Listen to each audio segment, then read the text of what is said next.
Usai Ridwan Kamil resmi diusung Kim sebagai calon gubernur Jakarta, belakangan muncul sejumlah spanduk putra bungsu Presiden RI Joko Widodo Kaisang Pangarep di sejumlah titik di jalanan utama Jakarta. Maraknya spanduk Kaisang yang tiba-tiba ini memperkuat spekulasi Kaisang akan maju di Pilgub Jakarta. Spanduk bertuliskan Kaisang 2024-2029 bertebaran di sejumlah titik jalan raya di Jakarta sejak Jumat pagi. Pada spanduk yang berukuran sekitar 2 meter itu, terdapat foto sang putra bungsu Presiden Jokowi berpakaian beskap Jawa lengkap dengan belangkon. Menanggapi beredarnya spanduk Kaisang di Jakarta, kakak Kaisang yang juga wakil presiden terpilih Gibran Rakabuming Raka bilang sang adik lagi bersemangat. Ia pun menyerahkan penilaian kepada warga. Berarti anak ini Kaisang lagi semangat-semangatnya ini ya. Doakan yang terbaik aja. Mas Gibran menyemangati nggak? Ya, kita doakan yang terbaik. Dan sekali lagi kita kembalikan lagi penilaiannya ke warga ya. Di sisi lain, politisi PDI Perjuangan Ciko Hakim mengkritisi hasil survei Kaisang yang hanya memiliki elektabilitas 1% di Jakarta.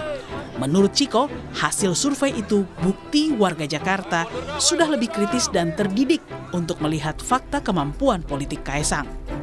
Apabila pun Kaisang bisa maju, kita mengetahui hasil survei yang terakhir digelar oleh berbagai lembaga survei, termasuk survei Litbang Kompas, bahwa Kaisang hanya mendapatkan 1% preferensi dari masyarakat Jakarta, yang memang kita ketahui itu sesuatu hal yang wajar karena masyarakat Jakarta umumnya lebih terdidik daripada masyarakat di daerah lain dan juga sikapnya yang kritis dan juga banyak hal yang dipikirkan, bukan hanya sekedar bantuan sosial, tetapi juga hal-hal yang terkait dengan kehidupan keseharian seperti macet, seperti juga hunian yang layak, lapangan pekerjaan, dan hal-hal yang lebih substantif sebagai warga dari sebuah kota yang cukup besar.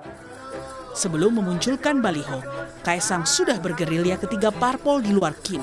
Tercatat, Kaisang sudah menemui Ketua Umum PKB Muhaimin Iskandar, Ketum Nasdem Surya Paloh, bahkan jauh sebelumnya Kaisang sudah mendatangi markas DPP PKS. Tim Liputan, Kompas TV.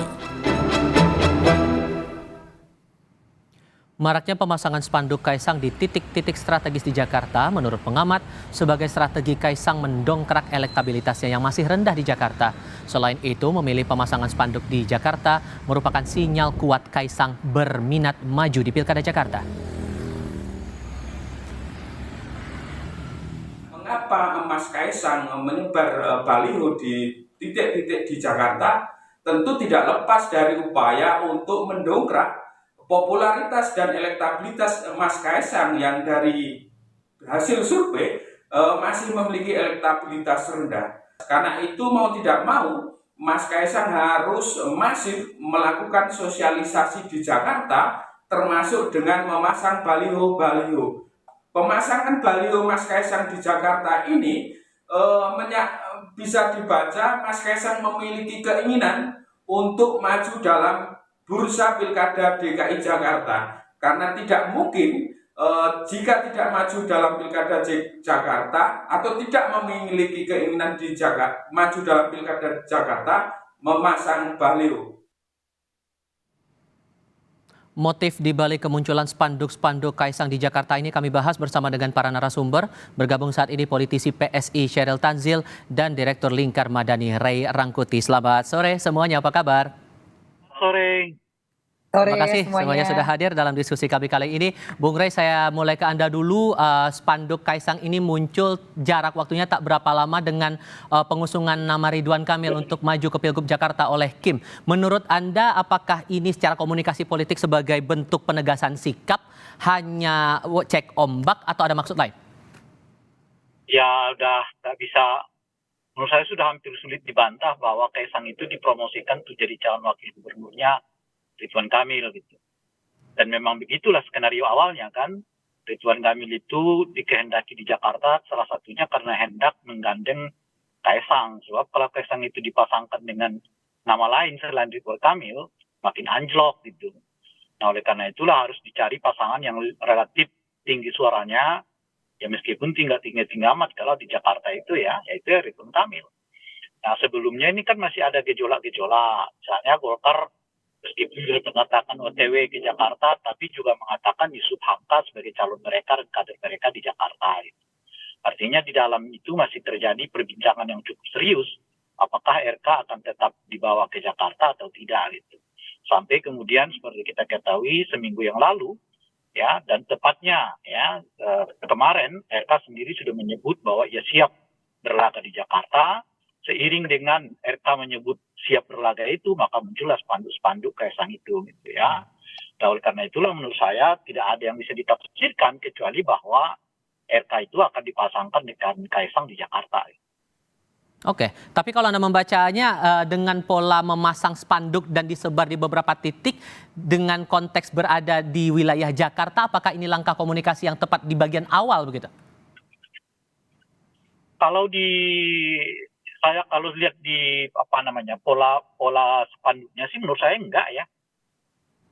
Karena itu terlalu kuno ya untuk warga Jakarta pola dan model yang seperti itu. Nah, dan menurut saya objek yang mereka target juga adalah objek yang justru kritis terhadap Kaisang gitu ya.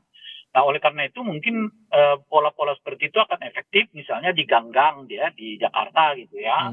Atau di tempat-tempat memang secara ekonomi dengan pendidikan itu nggak terlalu tinggi gitu. Tapi kalau pola-pola yang mereka pakai sekarang di jembatan-jembatan, di jalan-jalan utama gitu ya saya kira itu pola yang terlalu kuno untuk warga Jakarta gitu. Oke, Mbak Sheryl, sejauh pemahaman Anda ini siapa yang mengkoordinir pemasangan spanduk ketua umum sampai bersebar cukup banyak belakangan ini di Jakarta? Ya, terima kasih ya. Kami diberi kesempatan untuk menjelaskan. Satu, kalau kita lihat spanduknya itu tidak ada logo PSI. Jadi memang bukan dari PSI yang mengeluarkan spanduk-spanduk itu. Dan kita lihat Kaisang 2024 tadi itu ya, 2024-2029. Ini kan hanya nama saja ya. Saya rasa ini memang justru menarget orang yang kritis. Karena tidak memasang lagi wajah atau foto. Karena kita tahu orang Indonesia itu konon katanya senang melihat visual gambar daripada membaca. Hanya sekedar kata-kata. Jadi saya lihat ini justru desainernya ini sepertinya menarget orang kritis atau percaya bahwa pemilih di DKI itu kritis dan senang membaca begitu. Jadi ini kembali saya tegaskan ini bukan dari PSI spanduk-spanduk ini, tapi ini menunjukkan memang ada gerakan dari akar rumput, ada kelompok-kelompok atau komunitas yang memang menginginkan Mas Kaisang ini untuk maju berlaga. Karena memang sudah sekitar 2-3 bulan ini banyak sekali yang seakan-akan terus menanyakan Mas Kaisang ini mau maju nggak? Yang jelas kalau memang masyarakat menginginkan Mas Kaisang ini akan siap berlaga untuk pilkada. Tapi di sisi lain, setahu kami nih, istrinya kan baru diterima untuk melanjutkan master degree di Amerika ya. Dan Mas Kaisang dalam waktu dekat ini akan mendampingi istri. Jadi terkait pilkada ini kita belum sampai pada titik titik keputusan akhir, semua masih cair. Tapi seperti tadi Mas Gibran katakan, semua itu tergantung masyarakat.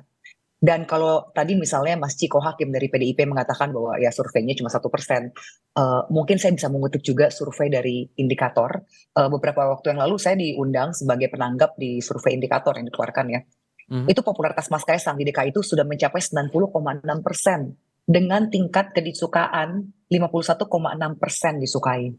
Nah ini aja Mas Kaisang belum kampanye apa-apa, belum kampanye sama sekali loh. Apalagi kalau Mas Kaisang betul-betul sudah memutuskan akan maju pilkada di daerah mana. Saya rasa surveinya bisa melejit.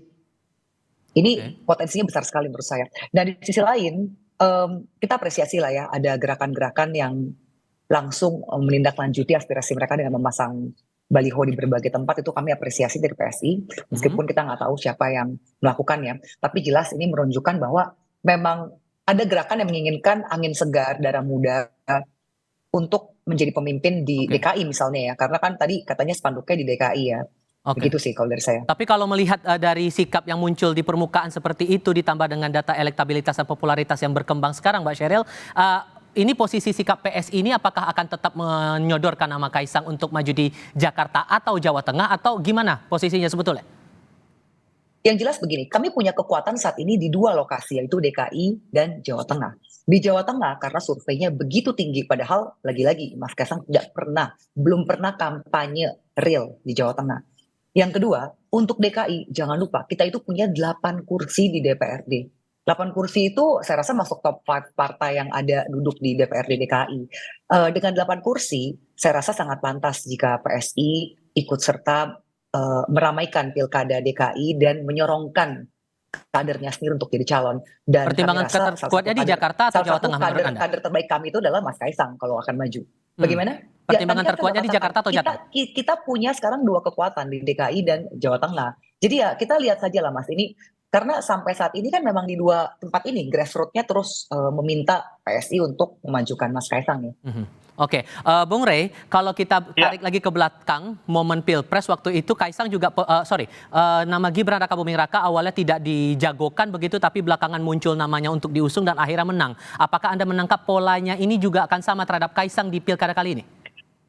Makanya sebetulnya nggak terlalu penting lihat angka-angka itu. Mau elektabilitasnya 1%, 2%, 3%, 5%. Ya kan, seperti Cheryl tadi mengatakan kami punya kekuatan di Jawa Tengah dan di Jakarta, nggak terlalu penting. Yang penting itu Gibran dan Pak Jokowi mau. Kalau Gibran dan Kaisang dan Pak Jokowi mau, ya seperti kasus Gibran selesai semua gitu loh Pak. Karena ini kan semua di luar ilmu pengetahuan ini, di luar teori ini gitu loh Pak. Karena ada orang partai politik berbondong-bondong mendukung calon yang elektabilitasnya paling tinggi 15%. Melawan calon yang elektabilitasnya 40-30%. Itu nggak masuk teori itu. Nah, tapi kalau Pak Jokowinya mau, Gibrannya mau, Kaisangnya mau, semua bisa terjadi. Usia bisa diubah, persyaratan penetapan usia juga bisa diubah. Jadi nggak relevan berbicara soal angka-angka ya dan seterusnya itu relevannya itu berbicara apa Kaisang mau, Pak Jokowi mau nggak. Kalau Kaisang dan Pak Jokowi mau, ya selesai jadi. Oke. Nggak kebayang sama kita itu kan, partai sebesar Golkar menggeser RK dari Jawa Barat ke Jakarta gitu. Oke, Mbak Sheryl meresponnya gimana tuh? Ada efek Jokowi yang kayaknya akan berperan di sini. Gimana menurut Anda? Siapa efek? Mbak Sheryl? Ya kalau efek Jokowi memang harus diakui karena itu presiden yang sudah mau di masa akhirnya saja masih 75% lebih kan ke tingkat kedisukaan oleh masyarakat atas kinerjanya begitu. Jadi ya saya rasa sangat wajar ya jika parpol-parpol pun melirik gitu kira-kira Pak Jokowi ini favornya kemana. Tapi tentunya partai politik itu tidak gegabah. Mereka tidak mungkin mau mengusung orang yang mereka tahu tidak bisa menjadi pemimpin yang baik, tidak bisa membawa sesuatu yang baik untuk masyarakat, dan tidak bisa menang. Jadi saya rasa siapapun juga bebas berspekulasi, bebas membuat teori-teori. Tapi yang jelas, partai politik ini kan isinya bukan anak kecil ya. Semuanya pasti berhitung bahwa kira-kira orang ini layak tidak diusung. Karena siapapun yang mau maju, tapi kalau akhirnya dianggap mungkin terlalu sombong atau tidak bisa bekerja sama, akhirnya mungkin parpol juga akan memilih orang yang bisa diajak komunikasi. Karena pada akhirnya, pada saat seorang pemimpin berhasil duduk di kancah eksekutif ya, dia harus bisa berkomunikasi dengan parpol, yaitu dalam hal ini DPRD kan. Jadi saya rasa sosok itulah yang dilihat bagaimana kepemimpinan akan dibawakan, visi misinya, dan kira-kira pola komunikasinya bagaimana begitu. Oke, gimana membacanya Bung Rey? Karena ada hitung-hitungan dari partai politik sendiri. Itu tadi saya sebutkan kan, kalau hitung-hitungannya nggak masuk. Tapi apakah mungkin terjadi? Mungkin. Apakah mungkin menang? Ada caranya menang. Kalau soal itu sih. Caranya menang apa ya? Borong semua partainya. Sehingga ya tinggal satu pasangan calon. Mungkin nanti dilawankan dengan pasangan independen. Nah kalau semua partai diborong, atau tinggalkan satu partai yang nggak mungkin bisa mencalonkan lagi calon yang lain, ya sudah. Itu artinya bisa menang. Karena dalam studi kita, 98,2% ya calon tunggal itu pasti menang ya, dan tingkat kemenangannya 60%. Nah strateginya pakai itu. Jadi kalau ditanyakan dengan elektabilitas kecil mungkin nggak menang, mungkin ada caranya, ada apa caranya? Borong semua partainya yang ikut gitu loh. Nah tinggalkan satu lah supaya kelihatan ini kan tidak, kita kan nggak ngeborong, masih ada kok satu di partai, yang satu itu kan nggak mungkin lagi nyalonin gitu. Nah sehingga ya tinggal satu, kebetulan ada calon independen yang lain yang mungkin bergabung kan. Nah, saya coba singgung sedikit di sisi lainnya Bung Rey, membaca karakter warga Jakarta dengan strategi kampanye Kaisang yang belakangan ini membagi-bagikan buku tulis dan sekarang juga muncul ada spanduk seperti ini, Anda membacanya gimana? Ya jangan kemana-mana lagi. Ya kan Kaisang udah mengatakan dia udah menyerahkan ke tiket Jawa Tengah ke Pak Ahmad Lutfi, kan pilihannya tinggal satu berarti Jakarta. Dan memang aktivitas Kaisang untuk mempopulerkan dirinya terlihat jauh lebih tinggi di Jakarta gitu dibandingkan misalnya di Jawa Tengah. Kalau mau nyari menangnya, mestinya ya nyarinya di Jawa Tengah, bukan di Jakarta. Kalau untuk karakter Lalu warga kenapa kita disesuaikan dengan di itu Jakarta? gimana? Kenapa? Kalau untuk membaca sesuai dengan karakter Gimana? warga Jakarta, dengan membaca pola komunikasi dari Kaisang membagi-bagikan buku dan demikian. Kan saya sudah sebutkan tadi, makanya bukan itu ininya, yang utamanya itu borong semua partainya gitu loh. Oke. Tinggalkan satu di luar. Yang satu itu kemungkinan nggak bisa mencalonkan dan tentu saja karena ada calon independen mungkin akan lolos, maka tidak ada nggak ada calon tunggal versus kota kosong. Nah, cuma calon independen ini kan sulit juga menurut saya mungkin dipilih orang karena nggak akan masif partai-partai yang akan mendukung Kaisang dan sebagainya. Dan oleh karena itu ya pilihan yang tersedia sebenarnya hanya Ridwan Kamil dan Kaisang. Kalau begitu modelnya ya menang. Oke. Jadi ini nggak lagi pakai teori umum, teori yang lain lagi. Singkat saja Mbak Sheryl, jadi kalau sudah muncul semangat seperti ini, dukungan-dukungan dari pihak luar begini, apakah nama Kaisang akan dipasangkan nanti dengan Kang Ridwan Kamil yang digadang-gadang akan didorong Kim begitu di Jakarta? Singkat saja. Mas Kaisang kan sudah menyatakan dia siap jika harus maju pilkada, tapi kembali ke masyarakat dan partai-partai. Oke, Mbak Sheryl Tanzil, terima kasih. Bung Ray Rangkuti, terima kasih banyak sudah hadir di diskusi kami. Selamat sore semuanya.